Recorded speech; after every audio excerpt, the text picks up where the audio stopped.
Oke, kita buka dulu. Assalamualaikum warahmatullahi wabarakatuh. Salam sejahtera untuk kita semua. Om Swastiastu, Namo Buddhaya, salam kebajikan rahayu. Baik, adik-adik peserta OSN, alhamdulillah tadi disebutkan sudah kelas 8 ya. Barangkali ada yang kelas 7. Kaget nanti gue. Kok materinya sampai kelas 9 bahkan lebih gitu ya. Nah, sebenarnya OSN itu yang penting kalian tahu konsepnya. Konsep-konsep dasarnya tahu. Nanti yang kedua adalah kalian punya kemampuan menganalisis. Jadi soal-soalnya barangkali itu bukan soal yang sering kalian ketemui di sekolah. Kalau di sekolah itu konseptual, materinya materi yang jelas pasti begitu ya. Kalau yang ini kadang-kadang banyak soal yang harus menganalisis. Gitu. Nah, untuk tahu soal itu supaya tahu soal itu mudah dikerjakan, itu kalian harus terbiasa mengerjakan soal-soal sebelumnya. Karena polanya sama, sebenarnya polanya sama, bidang wilayahnya sama, cuman kadang sudut pandangnya beda. Jadi materinya sama, tetapi cara pengemasannya beda-beda. Nah itu bisa diasah. Kalian bisa download soal-soal tahun sebelumnya di Cerdasiana disediakan banyak sekali. Kalian bisa bisa download, bisa langsung di print dari website itu langsung di print bisa dikerjakan begitu. Nah, untuk lolos tingkat kabupaten nanti itu diambil 5 ya, diambil 5. Insya Allah kalau kalian mulai dari sekarang ini bulan April, Mei itu Juni ya. Juni itu nanti kalian masih punya waktu, kalian bisa prepare lebih banyak. Bisa baca-baca di Cerdasiana atau download-download soal-soal sebelumnya. Ini nanti kita belajar cara tahu soal itu mudah dikerjakan atau tidak. Ini ada 3 tipe soal. Ada soal yang pertama adalah soal yang mudah. Yang mudah itu penalarannya mudah, konsepnya mudah. Ya. Seringkali tidak membahas tentang pengertian, tetapi konsep dasar yang harus ada. Itu di soal mudah. Ini levelnya SMP. Di atasnya itu ada level soal yang sedang. Soal yang sedang itu sudah mulai menganalisis atau juga eh, level materinya di tingkat A. Tidak apa-apa. Selama kalian sudah terbiasa nanti tahu pulangnya.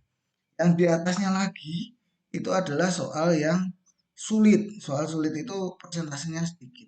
Ini bahkan ada istilah-istilah yang dipakai di bidang-bidang ilmu tertentu, misalnya di tingkat perguruan tinggi, mahasiswa begitu ya, atau di bidang-bidang tertentu. Nanti ada contoh di bidang perikanan.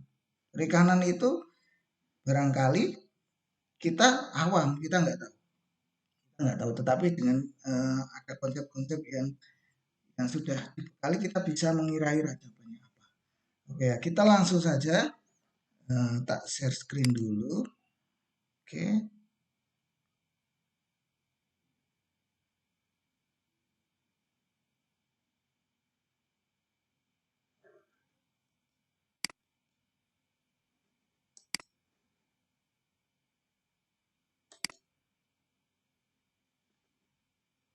Oke ya, kalian sudah dapat ini ya, sudah di print.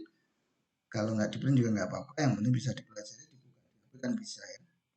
Ya tips suksesnya kalian pahami konsep dasarnya. Konsep dasar itu bisa kalian pahami dengan banyak berlatih soal. Bahkan tidak harus kalian belajar semua materi, tidak harus. Jadi yang penting kalau ada soal konsepnya apa dipahami, belajar lagi gitu bolak-balik begitu. Itu lebih efektif daripada kalian belajar seluruh materi IPS dari awal sampai akhir. Itu nanti akan butuh waktu lama. Latihan soal secara konsisten. Kerjakan soal-soal tahun sebelumnya untuk mengenali pola dan tingkat kesulitan. Yang ketiga, manajemen waktu. Kalau pas ya latihan kecepatan tanpa mengurangi ketelitian. Banyak anak yang bisa mengira-ira tetapi ternyata tidak teliti. Itu nanti bisa terjebak. Jaga waktu, jaga kesehatan juga. Tubuh yang bugar akan membantu otak kerja ya. Oke. Ini nampak ya. Oke. Ini ya. Kita langsung ke soal pertama ya, Dedek. Oke. Bentar. Tak aja biar kelihatan. Ya. Ini menurut saya adalah soal yang mudah.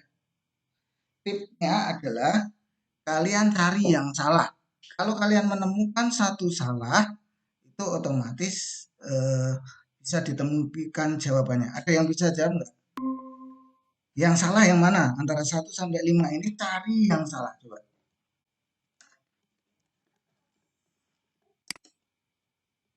Bentar ya. Kalian sambil mikir dulu. Buka e dulu.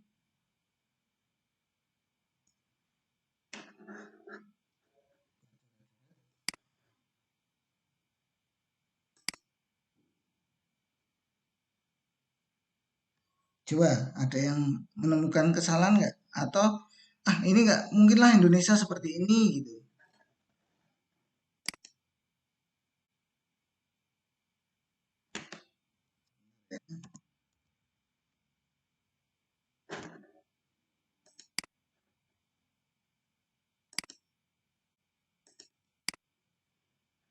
Oke, lambat. Indonesia negara maju atau berkembang? Mana yang salah? Kira-kira. Oke,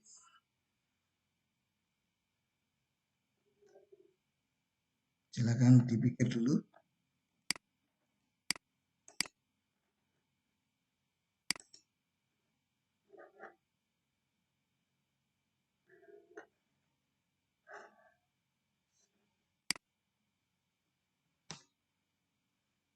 Ya, baik. Kita adlik aja dulu. Ya, ini yang cari yang salah. Sumber daya alam melimpah. Benar ya. Banyak destinasi wisata alam indah. Benar. Nilai luhur budaya benar. Itu ya, misalnya. Nah, coba cari yang salah. Jadi gini ya, Dedek. Kalau ada soal seperti ini menurut saya adalah soal yang menguntungkan. Karena kalian tidak harus tahu semua bab ini ya. 5 ini apa benar semua itu nggak harus tahu. Kalian cukup cari yang salah. Itu metodenya. Triknya adalah cari yang salah. Oke ya. Kita tahu dulu konsep. Kita cari konsepnya dulu ya. Oke. Oke. Konsep yang ada di sini teorinya adalah letak geografis.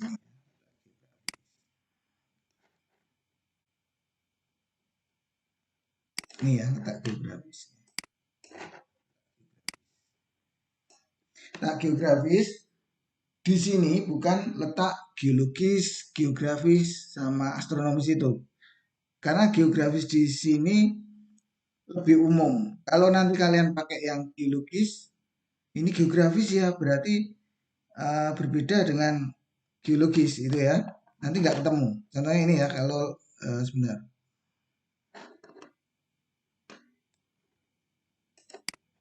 Ya,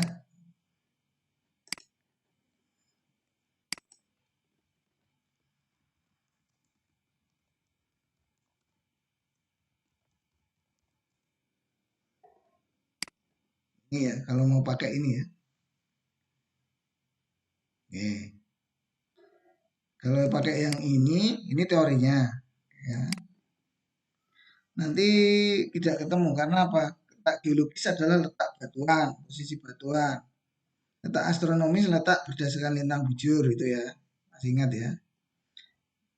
Sedangkan letak geografis adalah letak di posisi sekitar. Posisi sekitar tok itu ya, membatasi di situ tok. Itu dalam arti khusus. Tapi di soal ini geografisnya adalah konsep geografis yang benar. Geografi yang benar itu geografi itu melingkupi letak alam dan letak manusianya. Jadi ada dua. Ini secara umum gitu lah ya. Oke ya, tak ulangi. Nah, ini letak geografis ini bisa alam, bisa manusia. Kalau di situ kalian akan bingung, nah kita cari aja yang salah yang mana. Yang salah adalah ini ada di tahu nggak ya? Salahnya ini di sini. Ya, memiliki kemajuan perkembangan iptek ini. Ini kan negara maju ya. Udah kalau ketemu ini selesai. Ya, maka kalau ini salah, maka ini jawabannya adalah salah. Udah selesai ketemu. Jawabannya adalah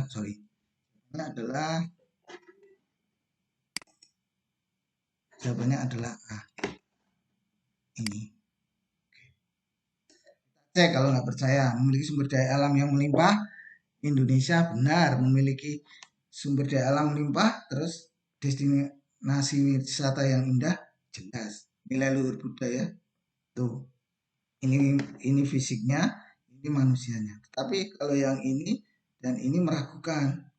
Kalau nomor 4 memiliki berbagai macam komoditas produk lokal yang dapat diekspor. Belum tentu ini.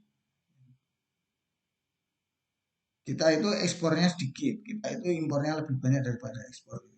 Kecuali ini ya sawit ya gitu ya, bahan tambang gitu ekspor. Tetapi kalau komoditas pakai dan sebagainya itu sedikit. Ya, ini bisa kita katakan salah, berarti jawabannya A. Begitu. Sampai sini paham nggak? Cara cepatnya tadi yang salah. Oke, kita coba soal nomor 2. Oke, nomor 2. Perhatikan pernyataan A dan B. Dataran rendah memiliki topografi yang relatif datar. Dataran datar, berarti benar ya. Ketinggian kurang dari 200 meter. Kata kuncinya di sini ada. Oke ya. Ketinggian kurang dari 200 meter. Ini kata kuncinya datar, ini dataran rendah, oke cocok. Kemudian ketinggiannya kurang dari 200, ini benar. Karena apa? Dataran rendah itu daerah yang di bawah 200. 200 itu posisinya di mana? Salatiga lah. Kalau di Jawa. Kota-kota besar di Indonesia, ini ya, kata kuncinya ini. Kota-kota itu ketinggiannya rata-rata adalah 100. Kalau di rata-rata. Jadi kalau di atas 100, 200 itu masih masuk akal itu dataran rendah. Ini berarti ini benar. Ini yang kedua adalah sebagian besar wilayah penduduk di daerah perkotaan ini kata kuncinya di sini adalah pertanian. Nah, ini jebakannya di situ. Oke, dataran rendah itu rata-rata adalah pertanian, betul. Tetapi dia mengacu di sini perkotaan, kota, sebuah kota yang kok pertanian salah ini benar salah ini ya. Maka jawabannya benar dan salah. Jawabannya adalah C. Itu. Pikirkan dulu. Kalau ada pertanyaan silakan bertanya ya. Kalau yang ini benar, dataran rendah itu di bawah 200. Kata kuncinya adalah kalian hafal bahwa kota-kota besar seperti Jakarta, Semarang, ke Surabaya, Jogja, Solo, Malang, Malang kota atau mana ya, itu rata-rata 100. Kecuali Bandung ya. Bandung agak tinggi, mungkin 200 ya. Nah, kemudian yang ini kalian tahu bahwa konsepnya adalah perkotaan ini. Kita hanya mengidentifikasi kalimat. Oke, dataran rendah itu rata-rata sawah. Benar. Tetapi dia ngomong ini adalah perkotaan, sebuah kota besar.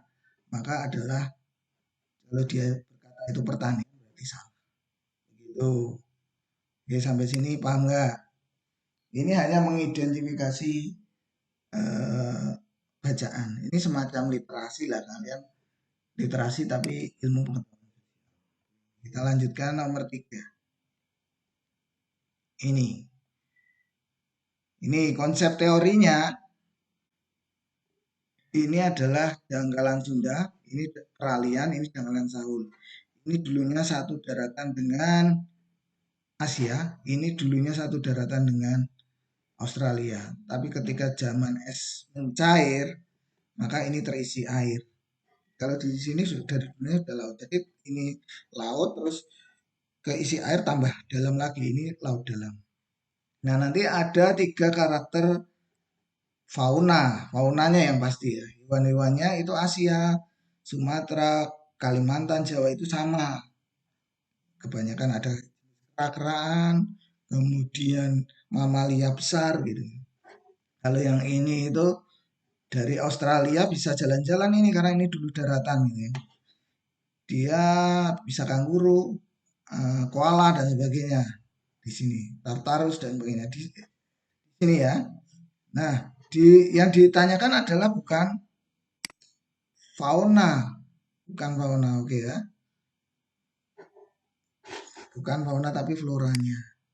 Kalau flora, kalian tahu karakter yang ini.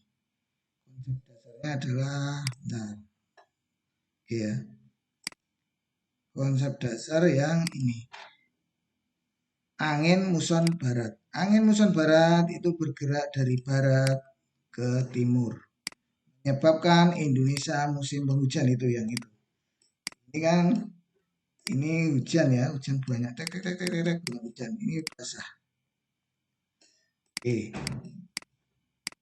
ya, ini hujan. Maka di daerah sini, bagian barat ini, yang paling atas-atas ini wilayahnya adalah basah. Nah, yang paling kering itu di sini. Ini adalah wilayah kering, ya.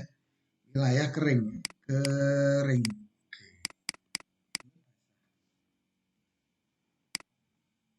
Ini basah ya, sorry. Nah, ini kan airnya kan dari sini ke sini, ini habis di sini airnya. Kan di daerah Bali, Nusa Tenggara, ini daerah-daerah yang kering, kayak di Australia. Di sini Australia tahu, Australia itu juga padang rumput, kemudian kan gurun, karena airnya habis di sini. Oke ya. Nah, kalau di iklimnya Koppen, kita cek ya, iklimnya Koppen, iklimnya Koppen, iklim Koppen Indonesia, ya, itu nih yang ini. Kita cek, oh seperti yang saya ceritakan tadi, di sini itu banyak hujannya, maka di sini ini warnanya biru tua atau iklim ekuatorial atau iklim khatulistiwa. Daerah sini adalah daerah yang panas, curah hujannya tinggi, tetapi juga hujannya tinggi, tetapi panasnya tinggi, penguapannya tinggi. Jadi iklim Indonesia, iklim tropis itu karakternya adalah panas. Panas, terus banyak yang menguap, apalagi Indonesia itu daerah ini namanya apa? Kepulauan, nanti hujannya juga tinggi. Nah, ini yang biru tua ini adalah iklim equatorial climate atau AF. AF ini adalah curah hujannya tinggi. Nah, di Jawa itu mayoritas adalah iklim musim. Jadi musim itu setengah-tengah antara basah dan kering. Jadi kalau pas musim kemarau, karakter tumbuhannya tumbuhannya kalau pas kemarau dia banyak yang menggugurkan baunya. Kayak jati kayak gitu. Tanaman jati kalau kemarau menggugurkan daunnya. Ini kayak gitu. Tapi kalau pas basah dia hijau. Itu di Jawa. Nah, di yang tadi yang saya ceritakan di Nusa Tenggara ini iklimnya adalah kering. Tropical savanna climate atau iklim tropis savana. Savana itu padang rumput. Kalau kalian tinggal di sini pasti tahu ya daerah sini itu daerah sabana, stepa dan sabana. Bedanya stepa dan sabana itu kalau sabana itu padang rumput, kalau stepa ada semak-semaknya atau tanaman tinggi.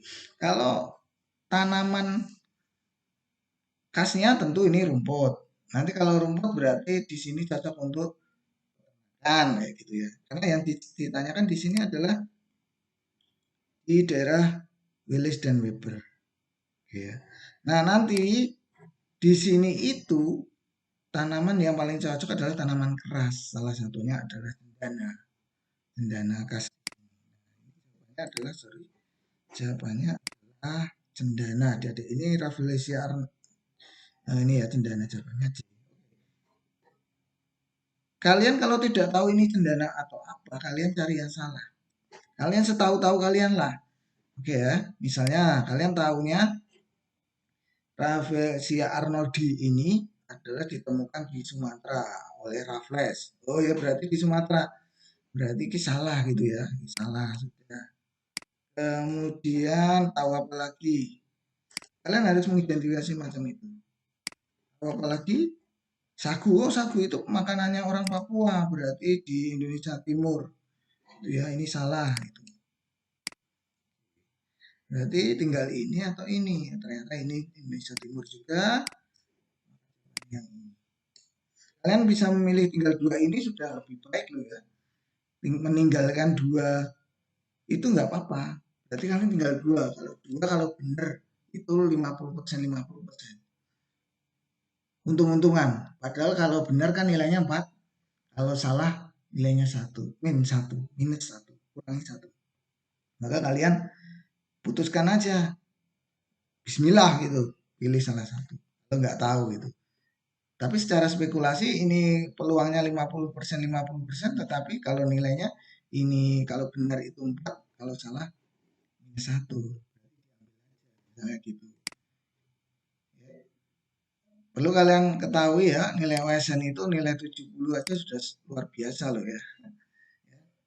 Nah, materinya materi di atas rata-rata, jadi kadang nilai untuk lolos kabupaten itu 6 sekian. Ada yang ya misalnya provinsi yang bagus bisa hampir 70. Tapi kan provinsinya kalian yang biasa-biasa aja bisa di bawah 60 aja bisa lolos provinsi. Menuju provinsi. Paham ya? Oke, sampai sini ada pertanyaan enggak? Kita pelan-pelan aja, nanti kita zoomnya tidak hanya sekali ini. Yang penting kalian paham. Oke, kalau tidak ada pertanyaan saya lanjutkan. Ini tampilan masih terlihat ya. Jangan-jangan saya enggak bicara sendiri ya.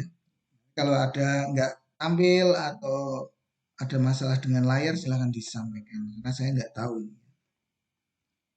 Nomor 4 di bawah ini merupakan berbagai jenis potensi sumber daya laut. Laut ya. Berdasarkan jenis dan tempatnya. Pernyataan yang benar dan salah.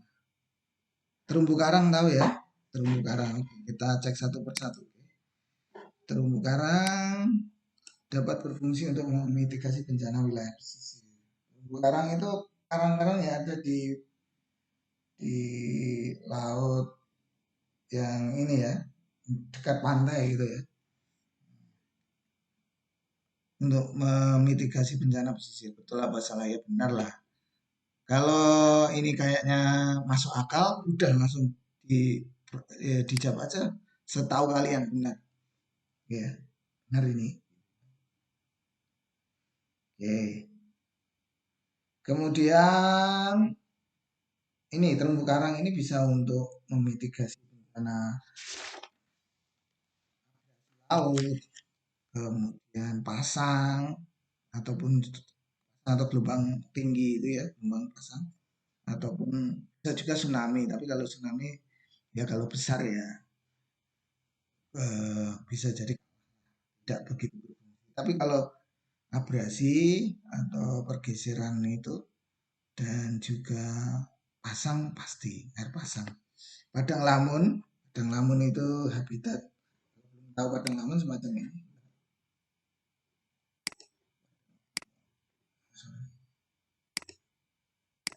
Padang lamun. Yang tahu harus tahu macam ini. Ya kira-kira ikannya besar-besar atau kecil-kecil. Kalau nggak tahu padang lamun kemungkinan yang seperti apa nih padang di dasar. Ikannya kecil-kecil ya. Kalau semacam ikannya kecil-kecil. Karena itu berlindung. Nah, ikannya besar-besar ini. Ini kalau kalian ragu ya dicendang dulu. Iya, ikannya besar-besar. Kemudian keanekaragaman flora dan fauna di laut dapat mendukung pariwisata bahari. Ya, jelas wisata bahari. Ya, kemudian ikan pelagis, ikan yang banyak dijumpai di perairan laut yang jauh. Ini kalian lakukan yang ini. Oke, ikan pelagis dan ikan demersal ada dua. Ini kakak kelas kalian yang di SMA pun yang geografi belum tentu tahu ini ikan pelagis dan ikan demersal, kecuali yang memang belajar tentang biota laut. Nah, ini termasuk pengetahuan khusus, pengetahuan di tingkat mahasiswa atau pengetahuan di tingkat perikanan. Nah, teorinya yang kita pakai apa? Teorinya adalah yang ini. Teori. Mary.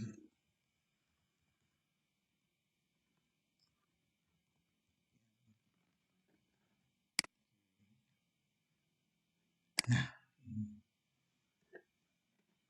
jadi ada zona litoral. Litoral itu adalah zona pasang surut.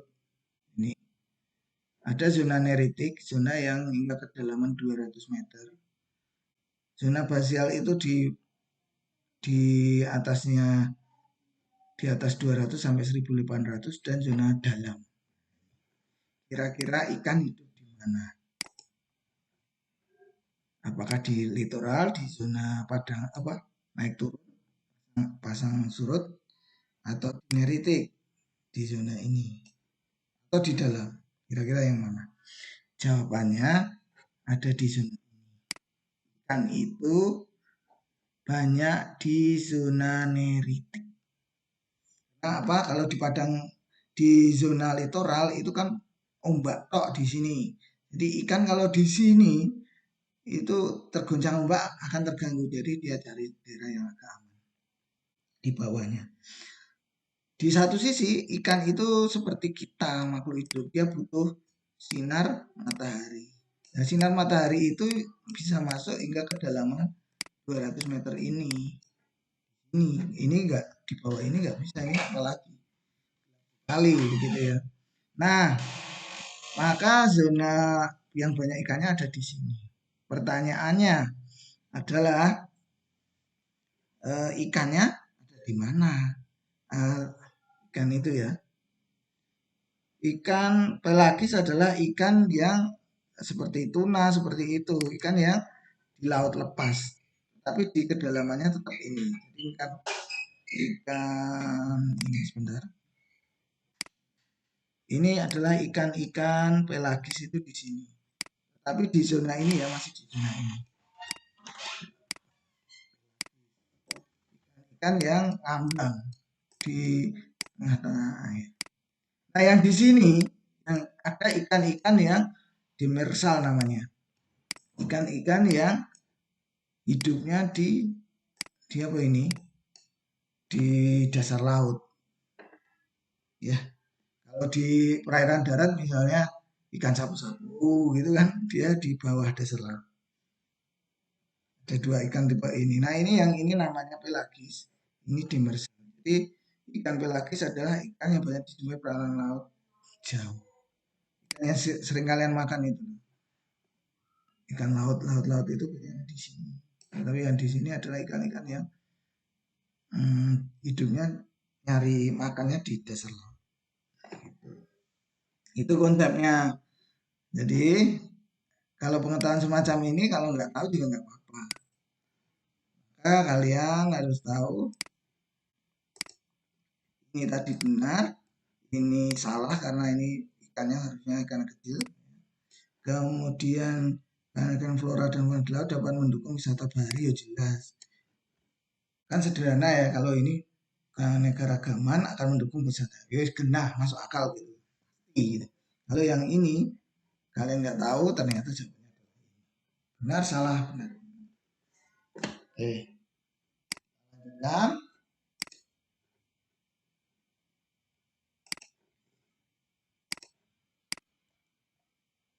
5 coba cari yang salah coba. Mana yang salah? Ada yang bisa tahu nggak? Wes, sip kalau ada yang tahu. Nanti kita 1 jam ya, ini sudah 30 menit. Jadi nanti kita dapat berapa nggak apa-apa kita lanjutkan. Jadi ada pembangkit listrik, ada tenaga surya, tenaga angin atau bayu, tenaga air, tenaga panas bumi. Gitu ya. Kira-kira kalau energi alternatif itu kan fungsinya ya memanfaatkan apa yang ada di alam untuk jadi sumber energi karena sumber energi itu sifatnya kekal. Jadi sudah ada di dunia ini sudah Tuhan itu sudah menciptakan itu kita gunakan untuk pembangkit listrik. Cari yang salah, ada yang berani nggak? Yuk jawab ya, cari yang salah lah. Satu saja ya. Oke, ada yang berani? Jawabannya yang ini. Jawabannya yang ini salah.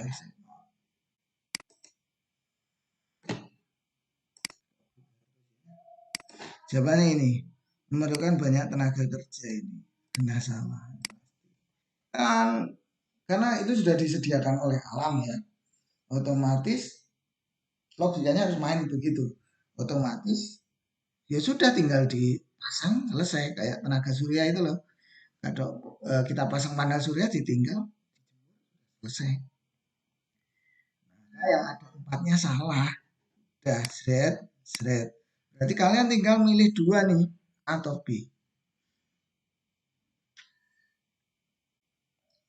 Cari yang lain. Yang bedanya A dan B itu mana sih? 2 sama 5. Oke, kalian cari 2 atau 5 yang salah. Biaya operasional rendah betul loh ya. Udah salah ketemu ya. Ya, ketemu jawabannya apa? Kalau ini benar berarti nomor 2 salah terdapat di banyak tempat. Nah, udah jawabannya adalah B. Paham ya? Begitu caranya, begitu ya. Tapi kalian harus sudah terbiasa ini milih begini. Karena dua salah itu apa? Karena terdapat di banyak tempat. Karena di daerah yang tidak banyak anginnya nggak bisa. Jadi tenaga, energi alternatif semacam ini kelemahannya tidak di semua tempat bisa. Misalnya yang paling banyak anginnya ya misalnya di pantai gitu ya. Atau padang rumput kan tidak terhalang. Padang pasir gitu kan. Kalau terhalang tebing nggak bisa. Itulah intinya begitu. Ya paham ya? Paham kita lanjutkan. Ki ini ya. Ini sebenarnya pertanyaannya meragukan. Apa ya? Kita multitafsir. Kalau yang benar berdasarkan dia jarak kota A dan B itu jaraknya begini. Hitungannya benar begini. Tetapi kalau dimasukkan hitung-hitungan ini tidak ketemu. Yang dimaksud ternyata adalah jarak mendatarnya ini. Ya, A dan B tapi jarak mendatar dalam arti ini garis bujur 1, ini garis bujur 2 kan. Jadi antara garis bujur ini dan garis bujur ini jaraknya berapa gitu. Ada teorinya adalah kalau itu di daerah Khatulistiwa, di daerah kita itu 1 derajat. Kalau kalian senang matematika aman ya. Kata kuncinya ini. Kalau diklik dia. Ya, 1 derajat itu 111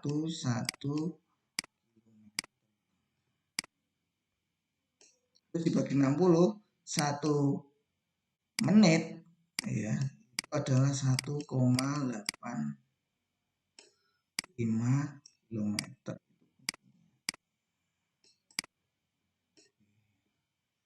Ini kalau mau dicatat silahkan dicatat. Ini rumus khatulistiwa memang begitu. Udah, kok bisa gitu? Oh itu kalian bisa ngukur bumi 360 dibagi panjang bumi. Panjang buminya berapa? Keliling itu loh, keliling bumi. Keliling bumi itu berapa? Nanti dibagi, ya itu teorinya. Tapi untuk mempermudah kita pakai kalkulator aja. Ya kalian nggak usah pakai kalkulator ya, ini biar cepat aja ya. Jadi berapa? Caranya adalah ini. Oke, bentar. Caranya adalah ini kan ini lintang ya, sorry maaf. Jadi dia hanya menentukan lintang ke sini maaf. Berarti ini dikurangi ini. Yang besar yang mana tahu? Yang besar yang B. Berarti ini dikurangi ini. Berarti 00 dikurangi 4 kurang 15 katakanlah 60. Ini sorry. Jadi kan ini 00 berarti 60 kan. 00 itu 60. Kan ngambil dari ini ya. Depannya 29 derajat 60 menit ya. 60 dikurangi gitu ya. 45 kali 1,5. Nah, ketemu. Pokoknya angkanya ada 82, 83,25. Jawabannya C. Kalau mau ngitungnya benar ini ngitung cepat ya, ngitung cepatnya begitu. Cepatnya hanya selisihnya ini 45 dikurangi 15, 45 kemudian kali 1,85 sama dengan 83,25. Kalau mau benar ya pakai rumus yang segitiga ini. Ya, oke ya. Oke, yang rumus segitiga ini. Skala sama dengan jarak pada peta dibagi jarak sesungguhnya. Nah, itu ya. Skala adalah jarak pada peta dibagi jarak sesungguhnya. Kalau jarak pada peta sebenarnya skala kali jarak sesungguhnya. Kalau cari skala jarak pada sesungguhnya adalah jarak pada peta dibagi skala. Yang dimaksud skala itu semacam ini. Ini adalah skala. Ini adalah skala. Ini skala. Dan ini adalah jarak pada petanya. Ini adalah jarak sesungguhnya. Jadi ini bacanya kalau di peta itu 1 cm, jarak sesungguhnya adalah 10.000 cm. Kalau di peta itu ketemu 1 meter, diukur 1 meter, itu panjangnya aslinya adalah 10.000 meter. Ya. Yes, udah itu dulu. Kita lanjutkan. Nomor 7. Oke, nomor 7. Deforestasi. Forest itu artinya hutan. Ya, forest artinya hutan, berarti D. Forest adalah hutan hilang. Pengurangan hutan. Di Indonesia pada tahun 2021-2022 mencapai sekian hektar. Angkanya nggak usah dibaca, nggak apa-apa, intinya banyak. Berikut ini adalah penyebab deforestasi. Penyebab hutan itu hilang. Kira-kira. Nomor 1 salahnya di mana yang A? Legal. Legal itu resmi. Harusnya ilegal. Illegal logging atau penebangan hutan secara ilegal atau liar. Ilegal itu tidak resmi. Legal resmi. Jadi ini legal itu malah resmi, berarti izin, berarti dengan penebangan hutan secara legal berarti ini baik. Baik. Kita cari yang jahat ya. Reboisasi hutan, penghijauan hutan baik. Ini baik ya, ya. Ini baik, oke. Ini baik, oke. konversi hutan menjadi perkebunan, baik atau salah? Salah ya, ini salah. Karena apa? Mengkonversi hutan menjadi perkebunan sawit misalnya itu yang diangkat sekarang. Yang kalian tahu isu-isu sawit gitu. Berarti hutan dibabat diganti sawit. Hutanisasi lahan yang tidak produktif ini baik. Jadi kalian cari yang tidak baik. Oh sorry, cari yang tidak baik. Itu yang tidak baik adalah ini. Oke, kita lanjutkan. Nomor 8. Coba kalian berani nggak jawab ini? Berdasarkan pernyataan di atas, fenomena cuaca dan iklim yang paling mencerminkan pengaruh letak Indonesia di garis khatulistiwa. Tadi yang saya ceritakan, kalau ini konsep dasar ini mudah, ini pertanyaan mudah tingkat SMP. Ini ya, berarti kaitannya dengan apa? Letak Indonesia di daerah khatulistiwa berarti itu adalah cerita tentang iklim tropis. Iklim tropis itu tadi ceritakan tadi panas tinggi, kemudian setelah panas penguapan tinggi, setelah penguapan tinggi hujannya tinggi, ya, hujannya tinggi, amplitude hariannya rendah karena ada hujan, ada panas, ada hujan. Oke, mana yang salah? Cari yang salah. Silakan nomor 8 ini ada yang menemukan salah nggak? Cari aja yang salah. Oke, biar nggak lama-lama, yuk. Ada yang berani? Ya tak sebut. Oke, ya kita sebut namanya dulu ya.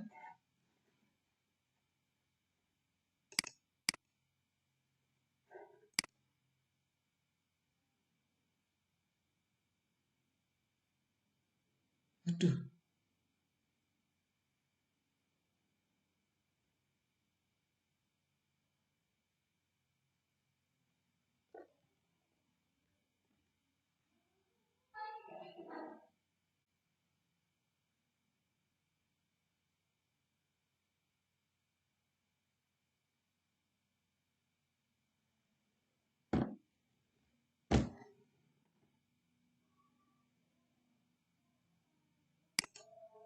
wah, saya ternyata ngomong sendiri ya. Maaf, maaf, maaf. Oke, oke. Nanti saya kirim eh, pembahasannya aja. Oke, ini terakhir ya ini. Ini kalian carinya yang ini. Ini subtropis itu salah. Subtropis salah. Iya, subtropis salah.